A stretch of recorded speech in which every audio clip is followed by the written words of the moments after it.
Like, whew, it's like it's finally like over for now. I'm sure there'll be some other things come. But yeah, I jumped right in actually. It's just a quick segue, to basically the third thing that I wanted to discuss now. About like the topic. You're breaking up. Okay, then, yeah. Okay, should I rejoin again? No, just yeah, just start again. Sure. Yeah. So pretty much, this is like a perfect segue into a couple things. So I can start off by describing the practice, and the third thing I wanted to discuss last time. So the formal practice this week, when I had the time, pretty much like 3 or 4 days, like 1 hour meditation sits, reinstating them, sitting Mm. or lying down. So the beggar lady at the subway stop finally showed up. Saw her once and I gave her $1. I think she was kind of surprised that I gave her $1. She just looked up and she was like, "Oh, thank you." So I was like, "Oh, have a great day." Um, but on Friday when I left, Now, wait a minute. How did you feel it about was that? nice. I was like, "Oh, have a great day." I was like, it was pretty nice. I was like, "Oh, okay." So I smiled. I was like, "Have a great Pretty day." nice. Okay, let's stay with that pretty nice and go into that a little bit. Mhm. Mhm. Okay. This is the whole point of the practice is to stay with those feelings Mhm. rather than the story. So the question is, how did you feel Mhm. So when she said that she was surprised that you surprise, definitely. Cause she uh-huh. looked at the cup and she expected like a quarter or something, but she saw $1. I could see in her cup it was just like pennies or dimes. So she like looked up and she's like, "Oh, thank you." I was like, "Oh, have a nice day," and I just like walked on. Yeah. So that was like, So mhm, yeah, the operative that I'm looking for mhm. is that you felt successful. You felt Oh, prosperous. yeah, yeah. That was pretty nice, actually. Yeah, I felt like nice. But then I also reminded myself not to. That's all. It felt nice, but I also reminded myself not to, like get into like this, don't take pity, like don't judge, don't take pity, don't say like, oh, I'm so much better, I gave $1. So not to get into that. I remember like reminding myself, yep, the deed was done, it's over. Yeah, that too. Mhm. Okay. Mhm. Well, this is an important point. This is, in fact, the reason why I gave you that exercise, Mhm. which is to, in New York City, to go around giving small amounts of money to people, Mhm. not to benefit them, but Mhm. to benefit you. Mhm. Mhm. This is Gotcha. this is about your own mind, about I see. and in fact, if thousands of people in New York practiced generosity, I think it would start to change the mood of the city. I see. But right now, what you have a huge collection of people, poor, middle-aged, or Mhm. excuse me, poor, middle income, high income, Mhm. and everybody feels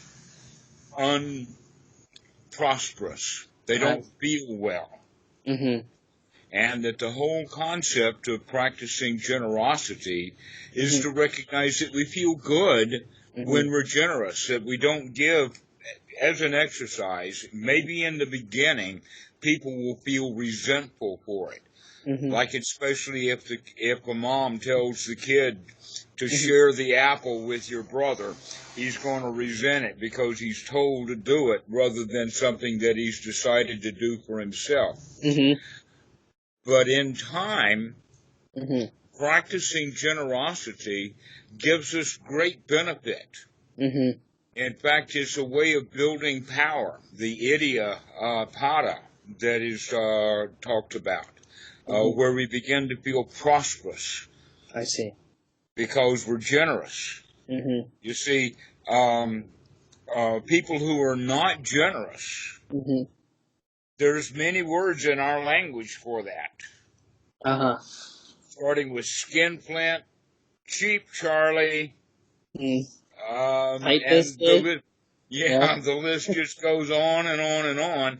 And Uh-huh. all of these have to do with miser Mm. is another one.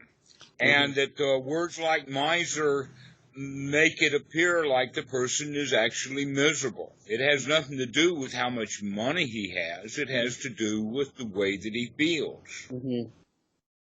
I see. I see. Gotcha. Yeah. All So right. Now, this. there are some people who are wealthy who do feel generous, and it's to their benefit. Mm-hmm. And I will offer you the example of Elon Musk. Mm-hmm. All right. That Mm-hmm. he's willing to take chances. He's generous. He's an entrepreneur, but he is also. I mean, he was willing to give South Australia an entire battery plant Mm-hmm. that would have been 60% of their entire energy usage if he couldn't do it on time. Now, I know that he was doing that for Mm-hmm. as a worldwide advertisement Mm-hmm. for his solar products. Mm-hmm. But the fact that he thought that he could put out a bet of Mm-hmm. $60 million, Mm-hmm. Mm-hmm. because that's what he bet. He said, I can do this plant in 100 days, Mm-hmm. and if I can't, it's free. Oh, All right? uh-huh. So that shows that he feels wealthy. He feels generous. Mm-hmm.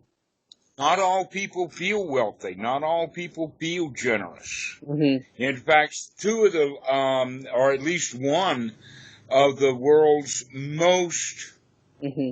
poor-minded people, the unluckiest person in the world that I know of right now is Charles Koch. Oh, Charles Koch. Who? Charles Koch, he's got, with his brother, about $35 billion. Oh. And yet he is unhappy. Mm-hmm. He has given so much money to get his way with the Republicans, and now the Oh, God. Republicans are not doing what he wants, and so he wants to change parties. That man's really, really an old man, and he's feeling so bad because all of the money that he gave to the Republicans, he's regretting it now. Mm-hmm. All right? Yeah. So this idea of generosity Mm-hmm. mixed in with the quality Mm-hmm. of feeling good about yourself Mm-hmm. because you feel adequate. Mm-hmm. All right, here's an actual example of that, or what I'm looking, not an example, but just the words. When we look at words like prosperity, Mm-hmm. wealth, Mm-hmm. generosity, these are actually mental states, Mm-hmm. not how much money that is in the bank. Mm-hmm. All right, that's an important point, that when we begin to feel wealthy Mm-hmm. and generous, Mm-hmm. then we begin to open our heart. When we feel poor, that's Mm-hmm. another way of talking about it, in the sense that we feel insecure. Mm-hmm. The world is dangerous. Mm-hmm. So, when you go up and give $1 to a lady at the subway or wherever, Mm-hmm. and she gives you the gratitude, that helps you feel generous. Mm-hmm. And so that generosity also feeds into the wealth. You feel wealthy. You feel satisfied. You Mm-hmm. feel prosperous. Mm-hmm. Someday, in fact, the world may become demonetized. That'd be nice. Well, it's heading that way. I'll show you some of the ways. Mm-hmm. And in fact, a lot of it has to do with technology. Mm-hmm. The average cell phone Mm-hmm. is something under $500. Some cell phones are much more than that. But on the average, most cell phones are under $500, and yet the kind of software that you can put on a cell phone Mm-hmm. will take care of all of the stuff Mm-hmm. that in, let us say, 1990, about the time that you were born, if you had all of those capabilities in the hardware, Mm-hmm. it would have cost you $5,000 or $10,000. Right. got to have VCRs, video cameras, editing software, Mhm. GPS, Oh wow. compass, Mhm. all of that kind of camera, still camera, all of the things that are in a cell phone used to be an individual product that was expensive. Mhm. But now that we've consolidated things and put more and more of the functionality out of the hardware into software, Mhm. software is very cheap to replicate. Mhm. So now we can take that and say, well, there are two things about building a house. Mhm. One is the products, Mhm. and the other is the knowledge of how to build it. Mhm. If we can take all of the knowledge about how to build it and program that into the computer, Mhm. and then give the computer the kind of hardware that it needs to construct the building, the computer can build a house, and you don't need any help to do it, Right, you need like the or labor and very, all that. very little. Mhm. All right, and I've already seen a film of this happened right here in Thailand, that this machine, Mhm. um, like a robot, in Mhm. fact, it's nothing but a 3D printer, Yeah, 3D but printing. it prints a house. Oh wow, they can already do that. Wow. They can already print a house. Mhm. How do they do that? Is because they've got a cement extruder that it puts out a 4-inch wide extrusion of cement. It's about 2 inches high, Mhm. and they can, with the 3D printing quality of that, after they have a foundation, they just start extruding cement, and they can even do it so that the doors and the windows and all Mhm. of those various things and changes can be done and programmed automatically. Mhm. So that later on, some human or maybe even another robot can come in and just shove the windows in place. Wow. Nice. Wow, exactly. All Wow. right. If that kind of thing is happening, you can imagine that a Mhm. lot of stuff. So we know that individual ownership of automobiles is Mhm. going to go way down Mhm. when the cost of ordering Uber to come bring you a driverless car to pick you up and take you where you want to go for a couple of dollars or something, you won't need a car. In Mhm. fact, automobiles in New York are Mhm. extremely expensive, more for the parking place than Oh yeah, anything it's like else. $400-500 for like a parking space. It's ridiculous. Like in the city, yeah. But yeah, this topic of money is actually very this actually like is related to the third topic, right? Because like Hmm? what I see, especially for example like the production issue that we're facing, right? Like there are some people like I'm fortunate, I'm young, like I don't really have like really economic pressure, right? But to those people, like my coworkers, right? Their son is like 3 years old, or they have a mortgage, right? So I see these things, and now I'm beginning to wonder why. So I actually raised this to my father as well, and I said like, why would anybody, put themselves in such a situation, right? Because my father's like, there's no way out of it. Everybody's like this, like they have to do their job to get money. And I was wondering, why would anybody put themselves in a situation like this in the first place, right? In other words, I was asking my father, why would you put a mortgage or why would you even have kids, right? Because there's such a they're like an economic they if you like have kids here, you're setting yourself up for situations like this in the future. Um, and so that was my point of view. And, what my father basically said was two things. One, everybody else is, doing it. This is the way to have a fulfilling life. And I didn't really agree with that. But the second part, he said was, uh, because you can get that kind of, I guess, like selflessness from like the special relationship from a father and a child or something. So that I can't really say, right, because I'm not a parent. But it seems to me my viewpoint now is why would I mean it seems kind of dumb in a sense to really set yourself up for something like this down the road, right? Because now, without so much economic pressure, in a sense, you are more flexible and free, right? Because you don't have to sit and endure, 9 to 5 because you have starving kids at home, or you got mouths to feed, or you have to you want to work 30 years for a house that you'll live in for like another 10, 15 years, and then you're just gonna, right? To me, it doesn't like I'm seeing this and I was like, why would anybody want to psych themselves up, right? Like, Exactly. Well, New York, among many other places, suffers from a disease that is not directly understandable until we look at it from the perspective of the four requisites that the Buddha says that we need some stuff. Psychology has also figured out that there is a standard above which more money doesn't improve happiness, but below which, if it goes down, that causes a lot of suffering. And so the Buddha had already known about that, and he talked about it in the sense that we need enough food, we need enough shelter, we need enough clothing, and we need sufficient medicines. Those four things.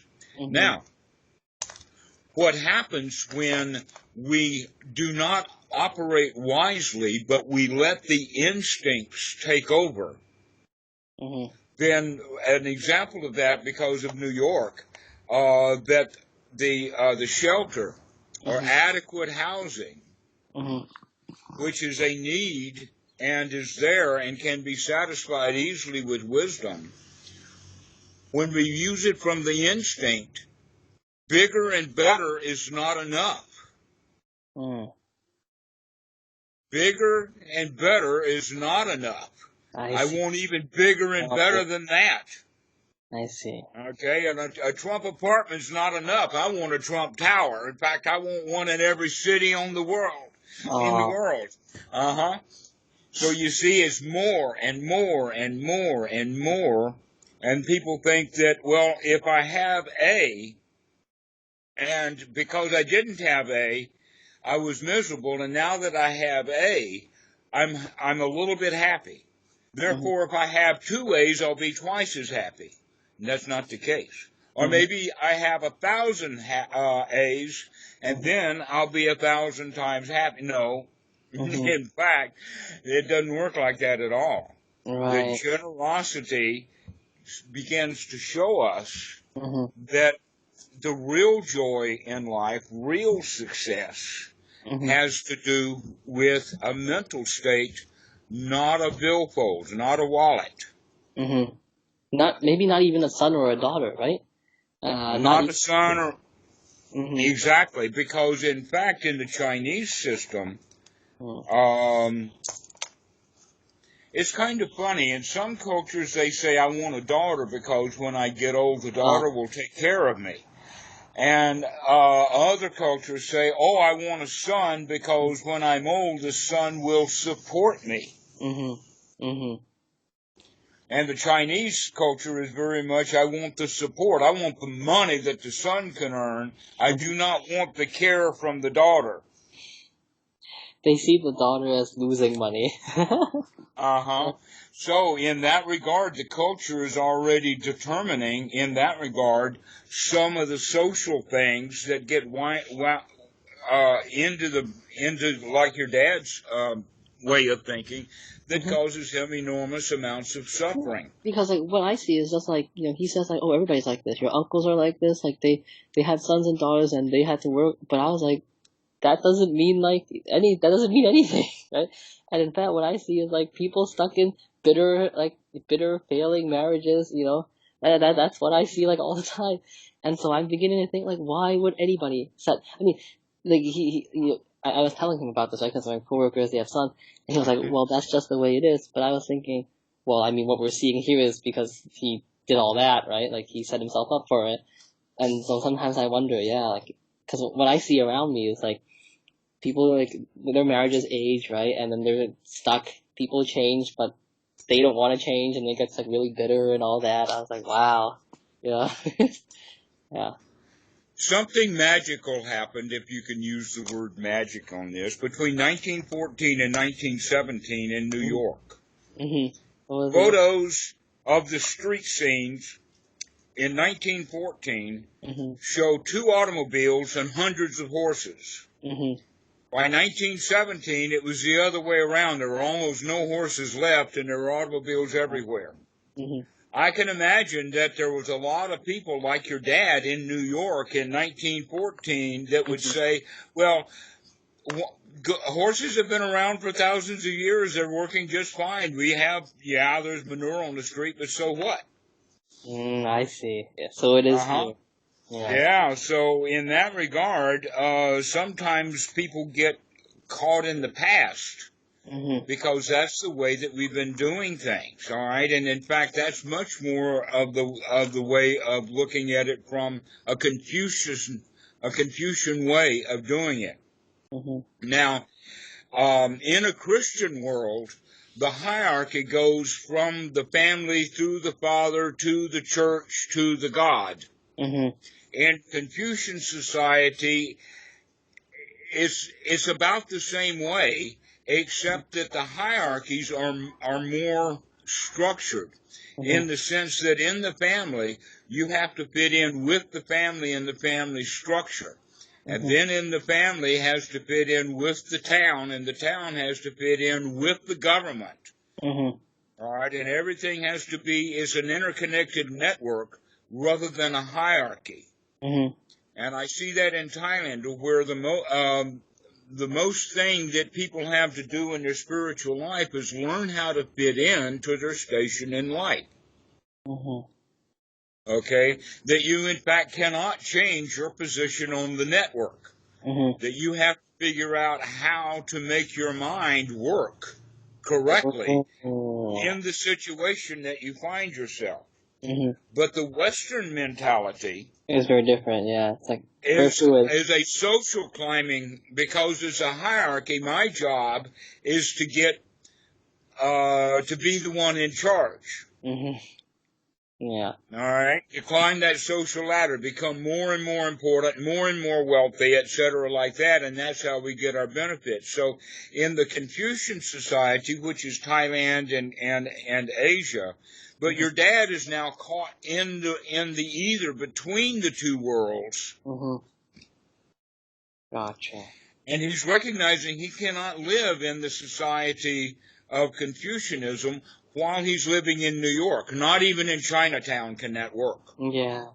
Chinatown is part of New York, and New York is a structured hierarchy, and it has a disease, and I'll label that disease as the Oedipus complex. Oh. All right?